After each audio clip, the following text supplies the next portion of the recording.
All right, hey folks, we are going to dig into the next family of instruments today, and that is going to be the percussion family.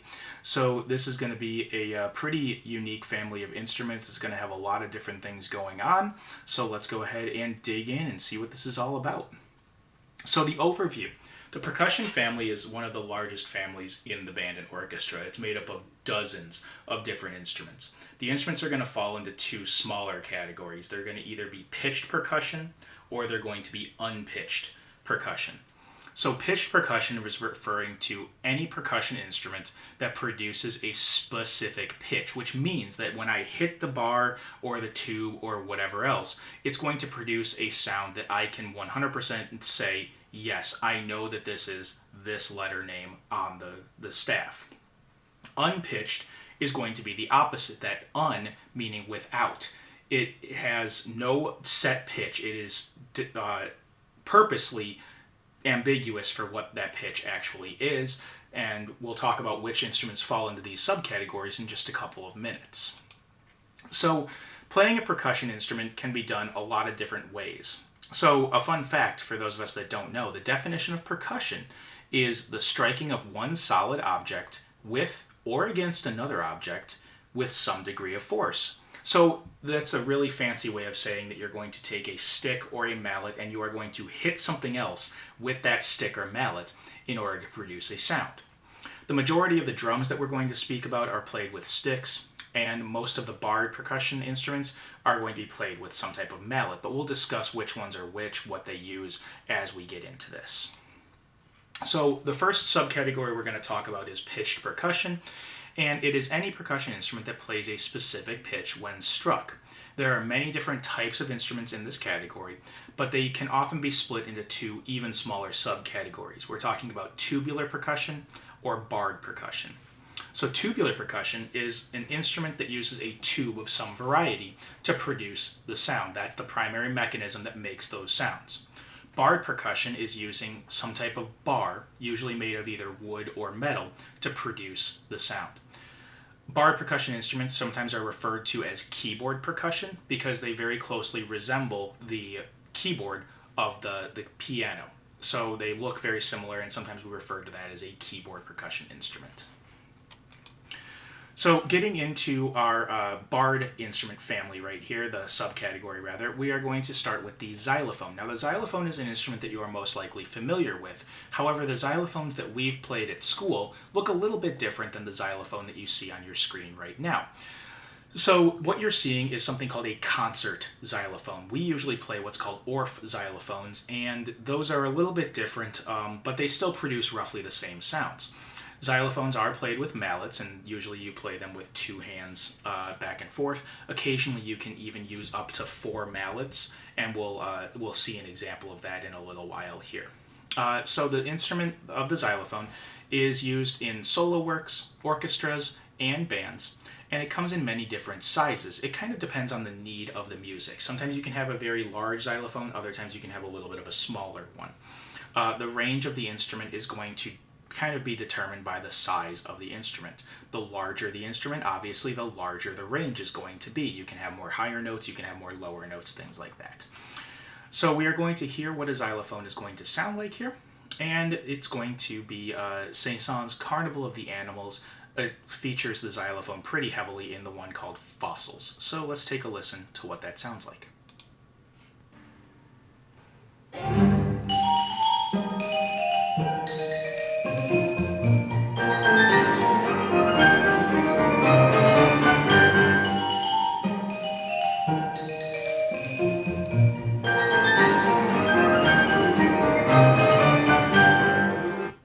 So now obviously you get a little bit of that kind of piano noise in there. You're going to hear some of those sounds in there. But that biting sound that you heard at the very beginning when she was playing with those two hands was the xylophone right there. That's a pretty distinctive sound for that instrument.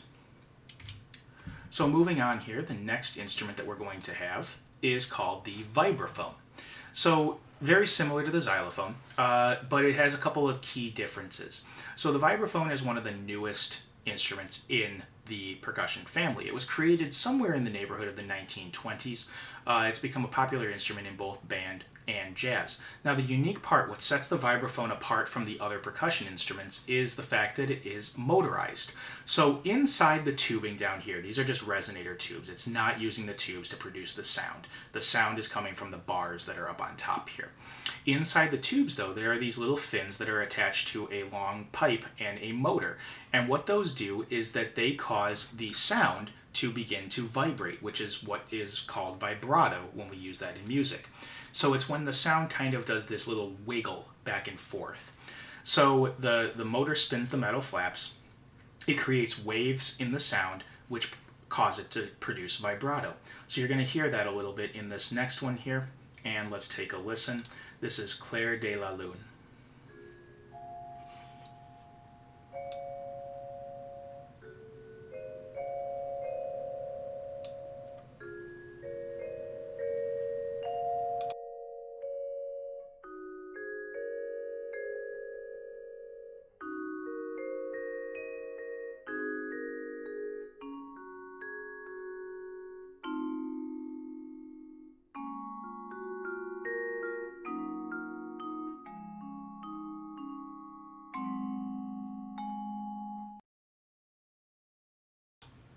All right, so we've got a little bit of that kind of sound, and hopefully as you were listening in there, you can hear that kind of, that shimmer to the sound, that little bit of vibration, that movement right there. So moving on here, we have one of the cooler instruments in the barred percussion family. This is called the marimba.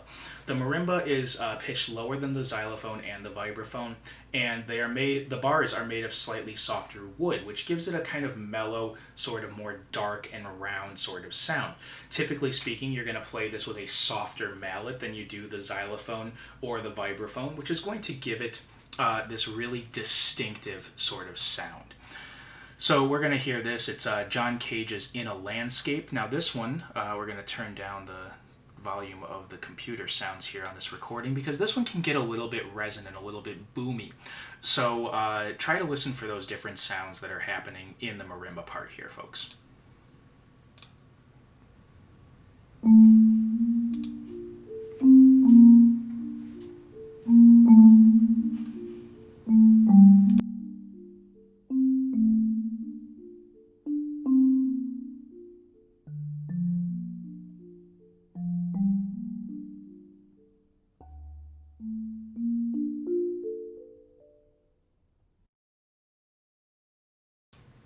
So you can hear those really low kind of deep sounds, but it also does have this higher pitched stuff as well. The marimba is a really unique instrument because it does have an extremely wide range. You can see right here these different ranges here. It can go to some very low notes down below the bass clef, also up to some very high notes up above the treble clef. So now we have an instrument called the chimes, and the chimes are a tubular percussion instrument. It's laid out like the piano, though. As you're looking at the picture right here, you can see that these notes are going right next door to one another, and these up here will have some spaces between them. This is very similar to the white and the black keys on the piano. So it does not technically fall into the keyboard percussion category. They are laid out like a keyboard instrument, so this kind of counts as a keyboard instrument just because it does have the same layout, even though it's technically a tubular percussion sound. So let's take a listen to what that sounds like.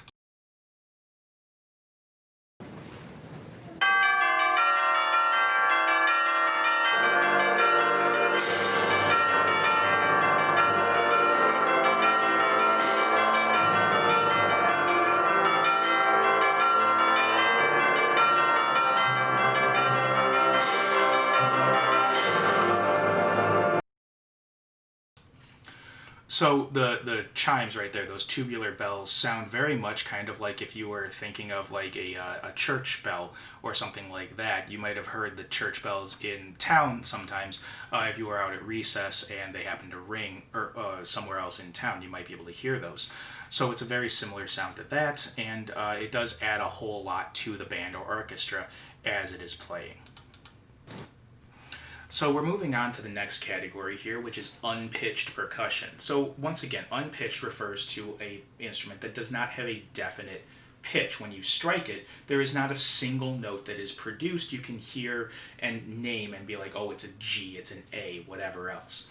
They still are tuned, typically being labeled high or low, but this is most common seen in instruments that come in pairs or in groups. So the first one we're going to talk about here today is the snare drum. Now this is one that you may have been familiar with throughout the years of different things. The snare drum is a drum that has two drum heads around a shell. So the top drum head is where the instrument is going to be played. The bottom is where the metal snares, which are these little kind of bent pieces of metal that go underneath, are going to contact, which is what gives it the characteristic sound that you're going to hear here. The snare drum is mostly played as a rhythm instrument. However, it does get solos occasionally. You can hear this in like military bands where like it'll do the drum roll before, like, you know, for example, the national anthem, if you've heard that before a sporting event or something like that. Often you can hear it being played in bands. You'll have these couple measure solos of the snare drum. It is played by using a stick, and that's what gives it this kind of very sharp and biting sort of sound. So let's take a listen to what the snare drum sounds like.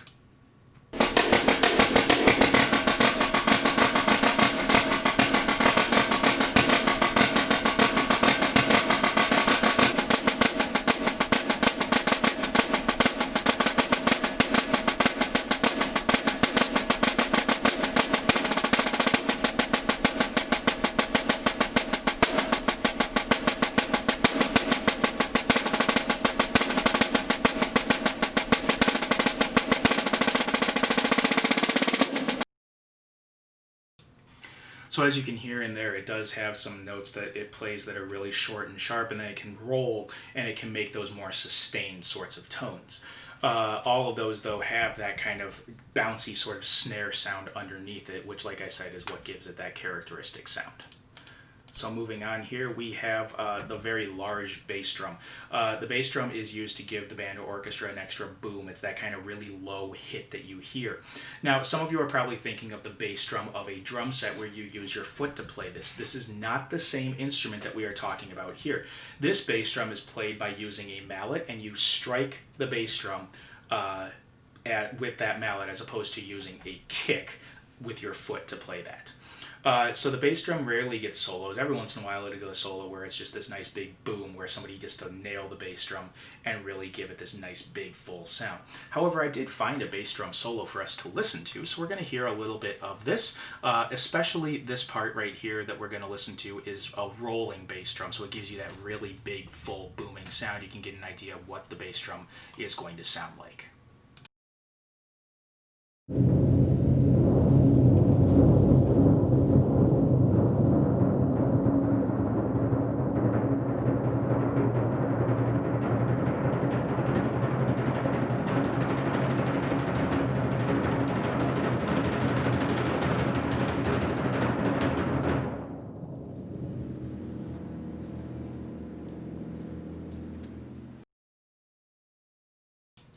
Now, obviously, that was a very short clip. There is more to that solo. If you are interested, you can take a look at that.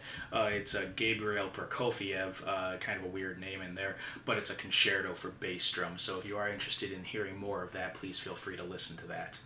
So moving on here, next up we've got the cymbals. So they can be referred to as the flash of lightning. They're this kind of really sharp and accented sound that you might hear in kind of the music that you listen to, but those are cymbals that are struck with a stick. These cymbals are going to be played against one another, as you're going to see in this example here. It's a very short clip, so we'll just take a quick watch of this.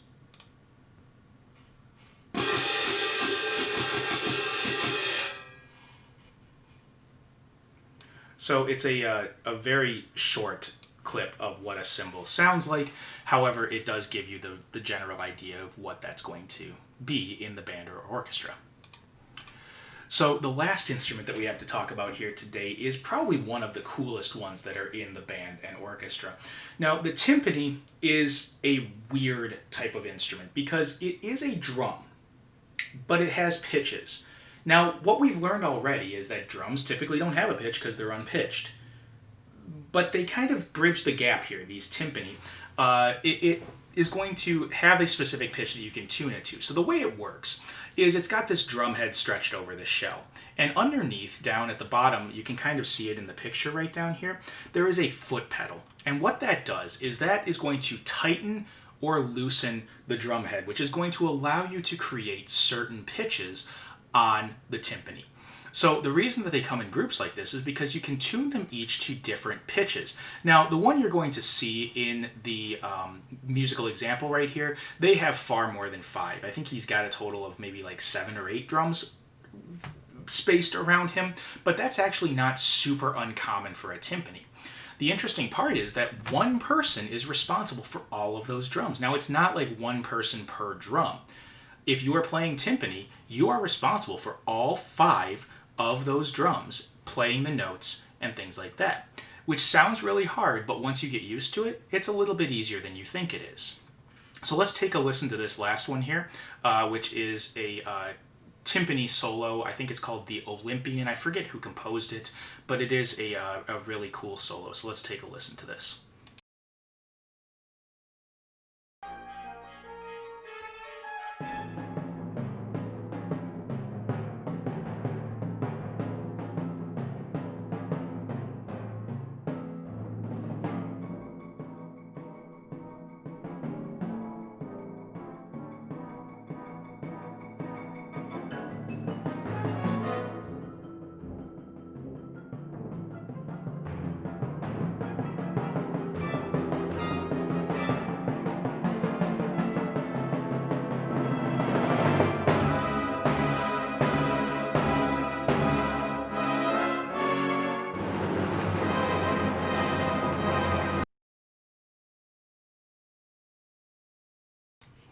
So now you can hear that the timpani does have a lot of different pitches that it can play, and it has some high notes, some low notes, depending on the size of the drum. Obviously, the smaller the drum, the higher pitch the sound is going to be. And as you are watching there, you can see it is a rather acrobatic instrument. It's very interesting, very unique to play the timpani. So that is our percussion family that we're going to talk about. Now, there are many, many more instruments that are part of the percussion family. If we were going to do all of them, we'd be here for days and days and days. So we're just going to hit the big ones, the ones that you're probably going to see in the band or the orchestra. And there are some ones called auxiliary percussion. Auxiliary percussion is just those small hand percussions like the shakers or the rhythm sticks or those musical spoons that we've played previously, things like that, those smaller instruments. But like I said, these are the main ones that you would find in band or orchestra, so I wanted to kind of make you aware of these ones that you may not be super familiar with. All right, so we are going to get on with the next part of our lesson, so let's go ahead and mark this one as complete and head over to the next portion of our lessons.